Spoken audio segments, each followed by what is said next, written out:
What's up, guys? Welcome to another very special episode of Critical Points. As usual, I'm your host, Legacy, and today we have Frisky back on the line. Say what's up, Frisky. Yo, what's up, guys?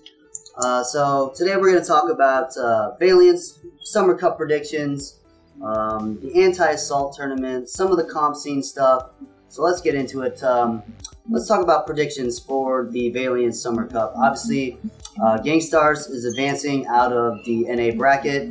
And right now, Nerds in Arms is also advancing. The EU and the Asia side are still kind of up for grabs. The interesting side to me is the EU side, where you have Elevate, Set to Destroy, and Kings kind of all in the mix. What do you think? What are your predictions? Who do you think is going to come out of this bracket? I mean, looking at the points and how the matches were going, Elevate has a pretty big lead right now. They're 11 points ahead of Set to Destroy, that pretty big lead. The only way I could see Set to Destroy coming back is destroying the next couple games that they play, or if Elevate just wins, then that's Elevate coming out of EU for the EU side, because Kings, they're way too down to bring it back points. So I see it between Set to Destroy and Elevate right now.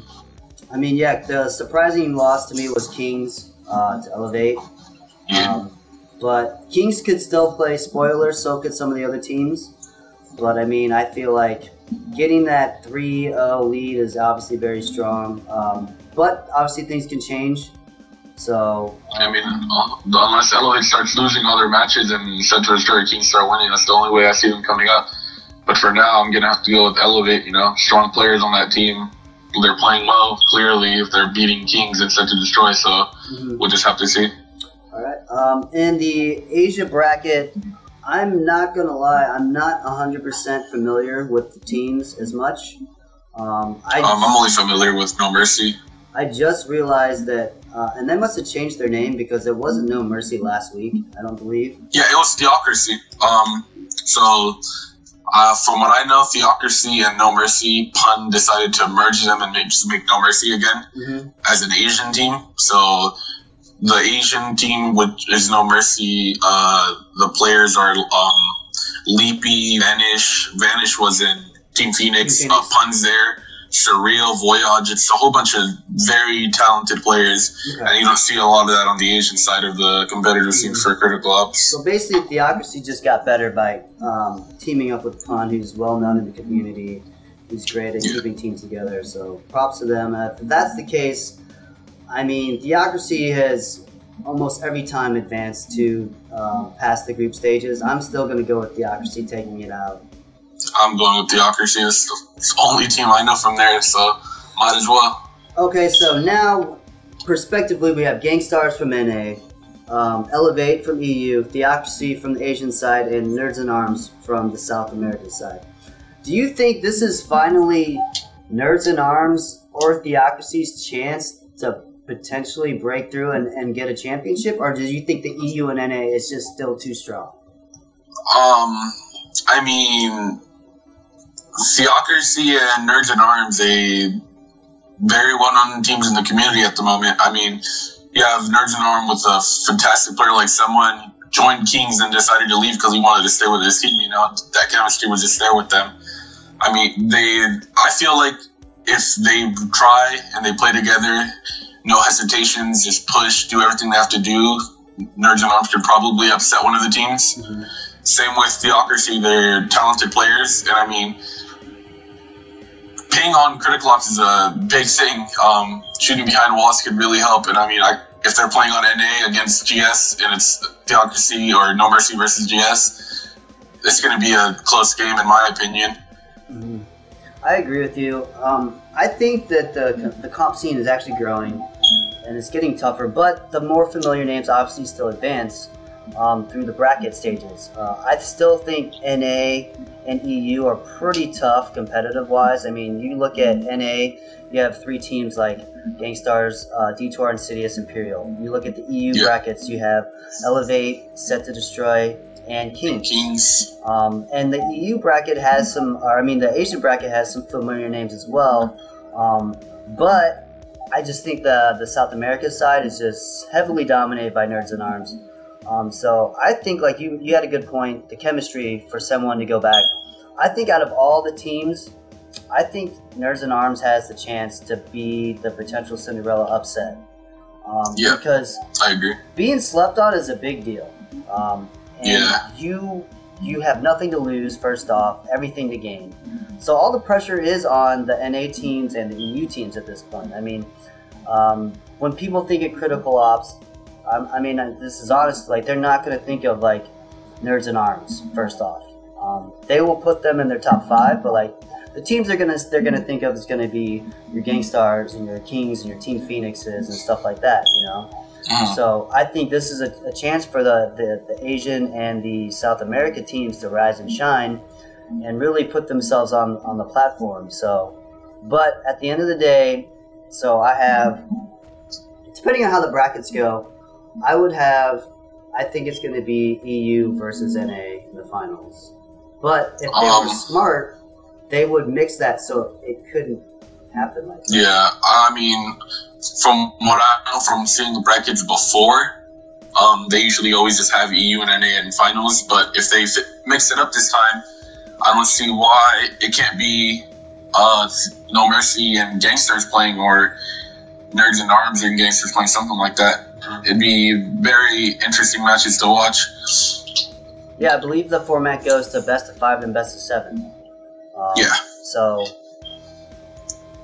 if Gangstars goes down, or Elevate goes down in the next rounds, what does that mean for the community, do you think? Do you think it's a bad thing, or is it a good thing, or does that mean the other teams are finally getting better?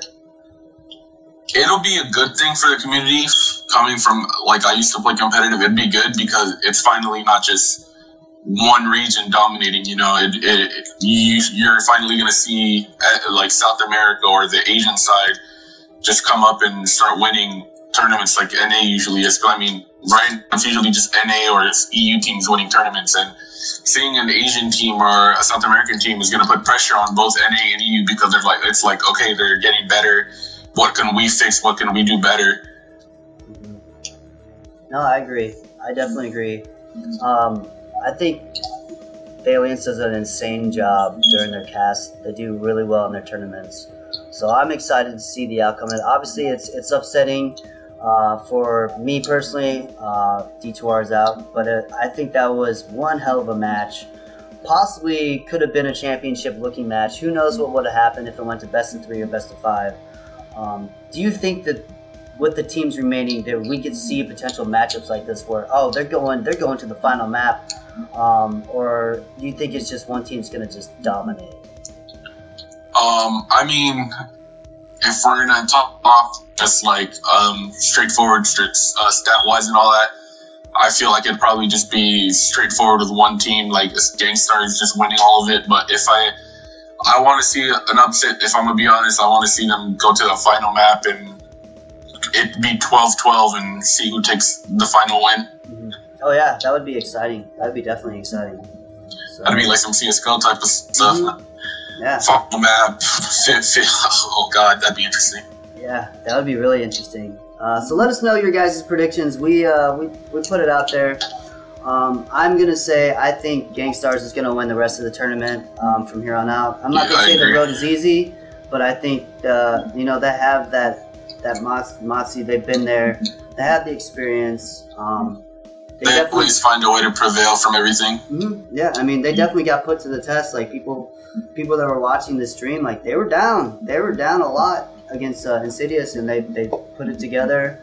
And they came back and won. So, I mean, that shows why they're champions. So, good luck to the rest of the teams. And now we're going to move on and talk about mobile esports. Alright guys, welcome back. Now we're going to talk about Mobile Esports Anti-Assault Championship that just went on this past weekend. And if you guys missed it, it was an insane match. Went to the final map. Kings and D2R really put on a show. It was awesome to watch. Frisky, you also got to play in the match. Kind of tell us about the experience, how everything went down, and just break things down for us. I mean, so I had been paying attention to the Discord like the whole day. I went to work, and then I came back as soon as the second match started. The second match started, closest match I've probably seen. Third match came along. No one thought we thought it was going to be a 3-0 shutout. Everyone did. It came to Evolve having to leave second round into the game, and then they had to 4v5 all game. They were playing phenomenal, playing as a team, just as a 4v5, getting the kills, getting everything they needed. But when it came down to it, they ended up losing 13-11. And then I went in for the fourth match, we decided if it was going to be a 3-1 or 2-2. And not going to lie to you, I mean, everyone was playing a little angry, not playing together, so we ended up losing really bad, and it was just the team's fault at that time. And after that game, Thesk had finally got on. Thesk and Evolve were both on, so we thought that was really, really good. Thought we were gonna win, close it out 3-2. Nothing happened. Everything went down with Evolve and Thesk playing, but Thesk went AFK for three of the most important rounds.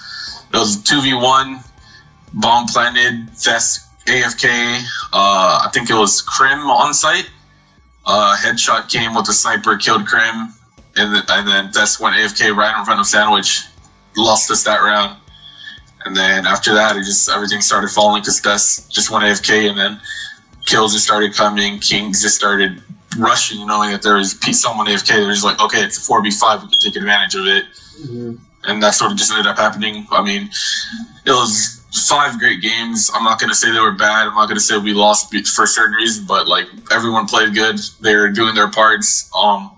Player-wise, a lot more could have been done. Something else could have happened when everyone else.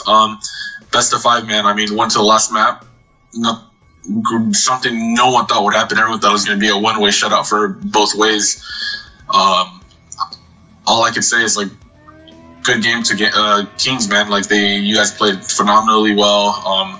You guys were playing as a team, and I want to congratulate you guys on winning Mobile Esports, guys, man. Yeah, I don't want to take anything away from Kings. They've been a great team in the COPS community for a very, very long time.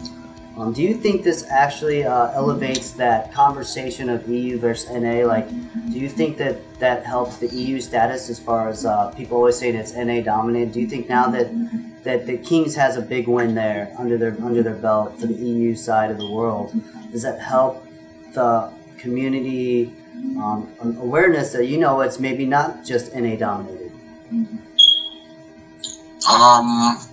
I mean, it definitely does. I mean, Kings has always been one of those teams that you don't expect to do much, but somehow they either get the players to get on and they just start winning all of a sudden. I mean, they have one of the best snipers in the community, Angel, man. Like, fantastic player, great sniper. If he's on his server, because on NA, we all know you're going to get a little lag and you're not going to shoot on time or something like that. But if he's playing on his server, I mean, we all saw those games that he played. He was doing insanely well. And same with Insidious. They just couldn't happen to close out when it mattered the most. Let's talk about moving forward. I think the sniper tournament's coming up. I think that's another opportunity for teams like Kings, Gangstars, Insidious. They have some of the best snipers in the world, and I know they're all in this tournament. Who do you have predicting to actually make it to the finals and possibly win? Do you think it's going to be some of the same familiar faces, or do you think instead of Kings D2R, it might be Gangstars Kings, or it might be Gangstars D2R, or is there another team in there in the mix that might kind of show up? I mean, this sniper tournament, Insidious, we have, like, unbiased way, we have some great snipers. Same with Gangsters, they have Cam, and the same sniper, Joker, can hit some insane shots at times as well. And then you have Kings, I've only really seen Angel snipe. I mean, headshot snipes every once in a while. He hits some good shots as well. But if it were to come down to it, it's most likely to be NA versus NA, so it's going to be Cities versus Gangsters again. You're going to see that matchup happen again.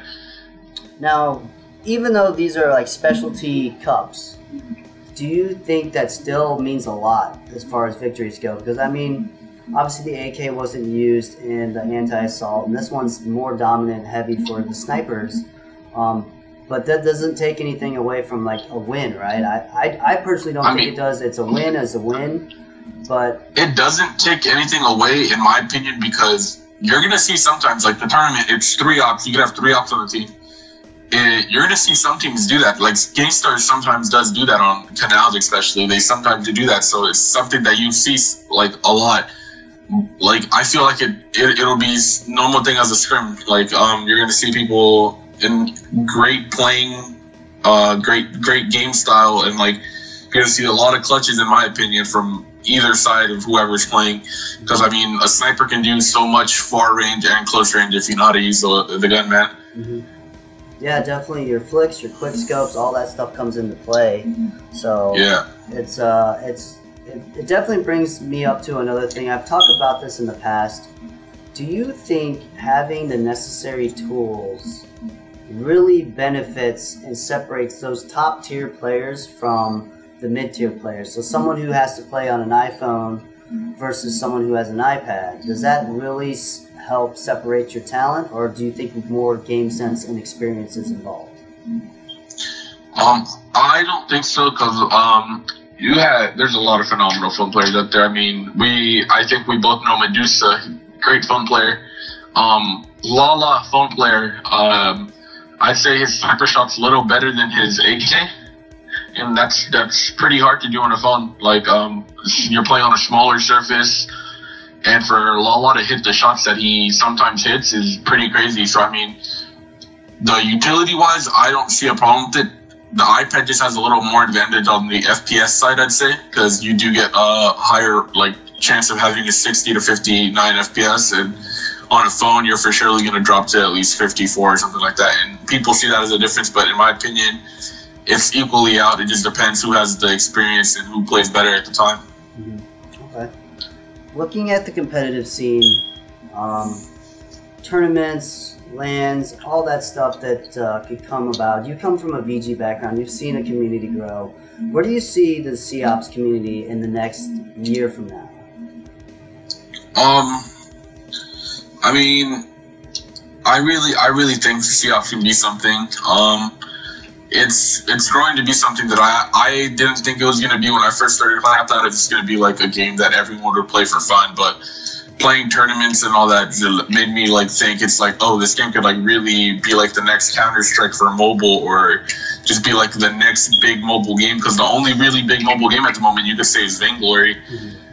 And for you to have another an FPS to come into the mobile scene and actually have tournaments and all that it's something big. It can really change like the whole scene of esports in general. So I mean, in the next year, I see us having the critical option, having a little more tourneys, more prize pools, bigger prize pools as well. Maybe even a LAN or two. Mm-hmm. Okay. Any advice you want to give to upcoming players or just teams that are trying to get to that next level in the I mean, I came from I've never right now I don't even think I'm that good, if I'm gonna be honest. Like it just keep working, guys. Like if you're a team, stick with your team. Chemistry is always the most important thing. You solo play, you can work on that by yourself, but having chemistry with your team is always going to be top priority over everything. Because if you have that chemistry, you guys won't have an issue with pushing, doing anything. You guys just play together without arguments or yelling in the voice chat when you guys are playing or anything. So I mean, for all you like lower players and mid-tier players and all that, and teams as well, you guys just play together, work hard, practice as much as you can. Make sure you're talking to your teammates about what you can fix, what you can do better, and all that. Like anything can happen if you guys just put your time and effort into it. Well, I think that's all I have for today. So thank you for being on the show, Frisky. As usual, I'm Legacy, and Frisky, we're saying peace. Peace.